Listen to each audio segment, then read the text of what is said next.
Weekend yeno ku Delta TV. The reason why I love you, one, because you love me two.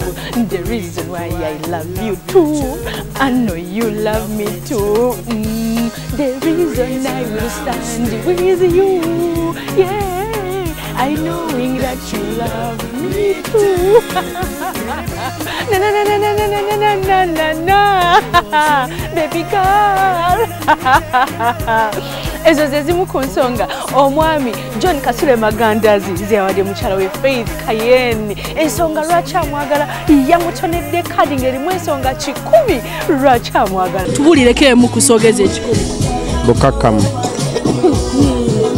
buwulize na bwetoowaze baba oyo aba amwagala era bwe batyo bakoze okwanjula kwabwe nga kuno tugenda kumanya bannaffe abaluulu bakola batyo okwanjula anti Faith mukyala muluulu alur ava nebbi bannanga omusajja yabawadde buli kirabo kye baali baagala ebirabo bye basaba si byerimu n'ebyaffe ate nga bagatirako ne ssente bannaye taata bamusimbye cash oba zaabadde meka ate oluvannyuma mama omugole omukyala namuyimbira akayimba okuva ewaabwe